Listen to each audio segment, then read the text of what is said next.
Hey, Anne, please. Hello Rob, good to see you. I just want to start off with some team news and an update on injuries, please. Yeah, well, Matt Doherty's been training well throughout the week. He's still, today really was the first full session that he joined into, so it's probably a bit too soon from this weekend. But we'll see. He's still got another day tomorrow. Other than that, there's one or two with bumps and bruises and little knocks as you expect at this stage, and with a full week's training, and I was trying to raise the intensity a little bit as well. So, but there's a fairly healthy group there. And Dan Bedley, did he have an ambush? It'll be a few weeks, so we probably won't need to then revisit that one for a little while. Fine. This is your first full week, I guess, after international duties, where you've had the majority of your squad all in one place. So how has this week been? And I guess I'm probably in a better position to ask you in terms of settling and getting to know the players as well. Has that been better this week? Yeah, it's been a smoother week. Obviously, have a full run. Just some consistency working with the players. Last week was fine, but like I said before, it was a little bit bitty because every day there was more players arriving back. I think we started with around 13 and then finished with probably 22 or whatever by the end of by Friday. So yeah, it's been an easier week because we've had a consistent group to work with. After the Crystal Palace game, you spoke a little bit about belief and confidence in the group. I wanted to ask you, how hard has it been for you to keep that morale and that optimism while still getting to know players, because you're still fairly new into the role? I think I mentioned those words before the game as well. That was a lot of the things that even the lads themselves had mentioned when I'm having one-to-ones with them and speaking about.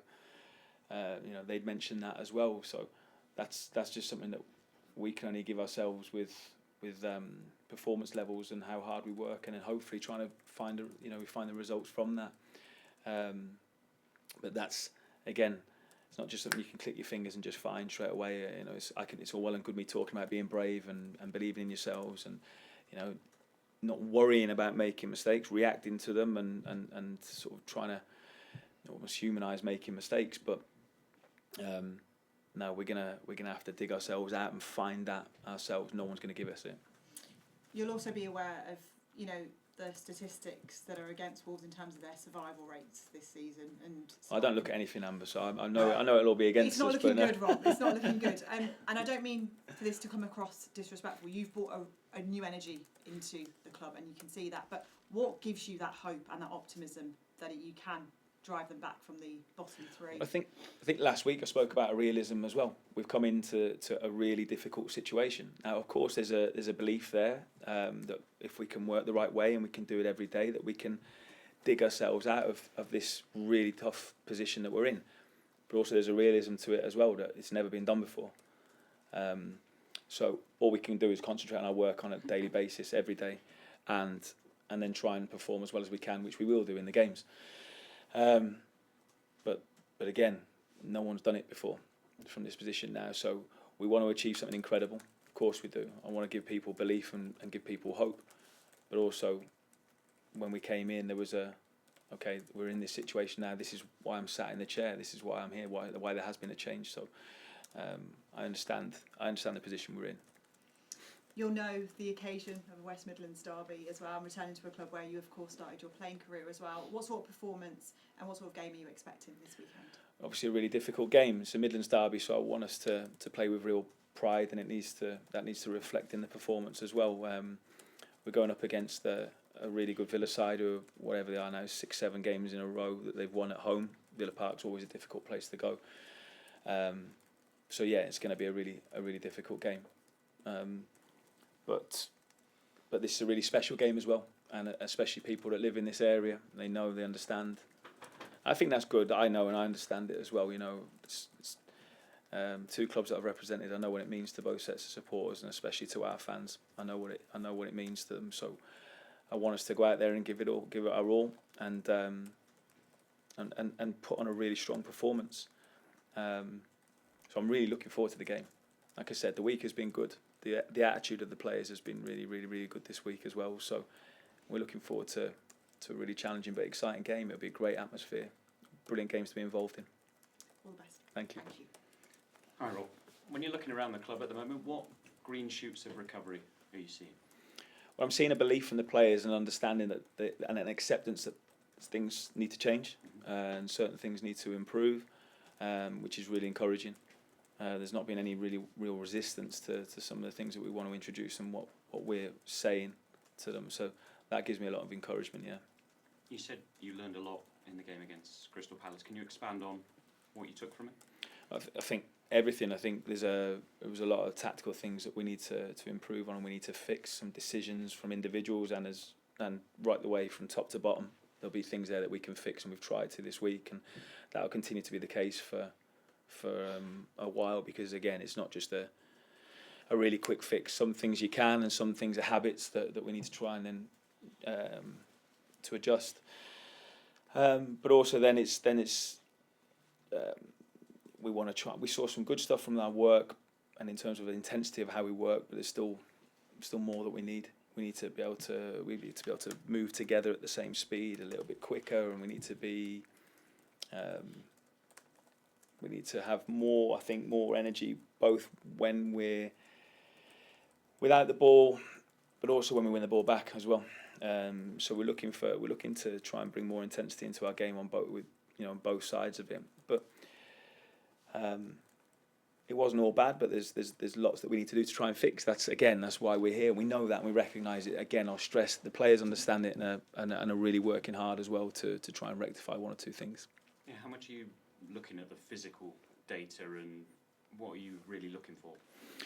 Well, there was some positives the other day. Our sprint distance, our higher intensity running was quite good actually, and on the day marginally higher than them. But again, the big stat that really matters is obviously the goals. I understand that. But what's going to give us the best chance? There were some things there, but we need to cover the pitch a little bit better and a little bit more. But again, this is only going to happen now with training, consistent training, and trying to find a balance now between getting the tactical message across and also trying to up the ante a little bit with how hard we're working. The two strikers, their game obviously very high quality players, but obviously it's centred around their presence, if you like. How or when is it realistic to kind of see them at their peak condition? We'll see. I think Tolu might need a little bit more time than Yorgi. He's not got as many minutes under his belt this season as Yorgi has, so it might take him a little bit longer. But again, he's up for it. He's working hard at the moment, so I still think he's a little ways away.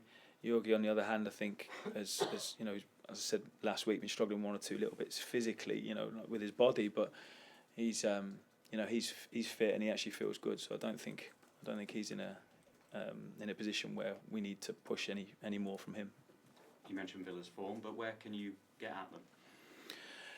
Well, I won't want to give too much away. Obviously, they've got a real clear way of playing, and which works for them very, very well. They're really organised, and everyone now, and they will be. Unai is obviously an incredible manager, has been working with them for a long, long time. So areas of strength for them, we have to try and turn into an area of weakness. So what they will see as their real strengths, we've got to try and use against them. But that's what everyone tries to do, and doing it is another thing.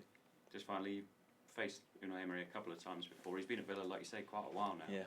The job he's done across his career, but particularly at Villa, how do you analyse that? Yeah, well, it's, the first couple of games, the managers that we've come up against, the top level coaches, and obviously Oliver last week, and then Unai now, they're amazing at what they do, and he's won I don't know how many trophies over his time, but the job he's done here at Aston Villa has been pretty sensational. So I've got a lot of respect for him, as everyone will do in the league that comes up against him, and everyone will do in football, because his teams generally play really well and generally win, and that's what he's been doing here. Good luck this weekend. Thank you. Robert, I just wondered what your experience of this match and how that can help the players. Well, I can try and get it across to them how much it will mean, to the supporters. But I think what I was mentioning this last week as well. We've got a lot of passionate players. We've got a lot of players. They do care, they do care, and I do think they showed that last week, and I think they'll show that going forward as well. So, I'll stress that, and then once we go over the line, it'll be down to the players to go and show that spirit and that heart as well, and show that they care. I'm pretty sure they will. And how's your work-life balance? heavily on the work side at the moment. But yeah, it's great. That's what you'd expect. Good luck. Thank you. Thank you very much. Hello, Rob. You can only get your message across if the players are good at listening, I imagine. Are they good at listening? I think we're working on that now, and obviously there's lots of ways that the players learn. You know, because of the lots of different languages and everything, we're trying everything possible as well. So whether that's, you know, within meetings, whether I'm drawing on the TV screen to try and sort of get that point across and doing my best sort of Monday night football impression or whatever, or whether it's out in the grass and putting people in positions that we need to, and then the players will ask as well. So we're trying to hit every different way for the players to learn. Can you just fill us in on where you're up to with your support staff? I know you had Harry Watling came with you on day one. Yep. Where's the rest of the structure Paul Trollope came in, so Paul Trollope's arrived as well. So that's really good, and we're working on a couple of others. I'm not going to have as big a team as I don't feel that's needed as previous. So there'll be a couple more to arrive in due course. One hopefully on the weekend, and then we'll see with another one that I'm working on at the moment as well. Right. So do you look for different things in the people that you want to bring? Because obviously Harry's quite a young guy, has had some different experiences. Paul Trollope, everybody knows, been around lots of different places. So are you looking for? Because you're still relatively early in your career. Trying to fill in the blanks. Yeah. Trying to fill in the blanks. Yeah. So that's what we'll try and do. There's obviously things to think about, whether that's a language, whether that's experience at certain levels, or working with foreign players, whatever it might be. So there's a lot of things that we want to try and make sure that we cover within the staff. Just one thing, a bit like what Dan was saying. I know that a derby game, and you get how much it means. I mean, uniquely for anybody involved in this game, been on both sides of it. But it's a worldwide game now, and both teams have got players from literally all four corners of the world. So, is the derby factor as relevant to players generally, not just for this derby, but you've worked with a lot of players? Do derbies still matter to players as much as they obviously do to fans? Yeah, I think they do, because the players are still from Earth, and obviously they still have derbies wherever they're from as well, or maybe like someone like I don't know, some of these elite players, maybe they're not, maybe they're aliens, I'm not sure, but no, they're so I think they care, and you can try and tap into some of that as well, and their experiences from where they're from as well. Great, thank you. Cameras off, please, guys. I want to find out who's from Mars. And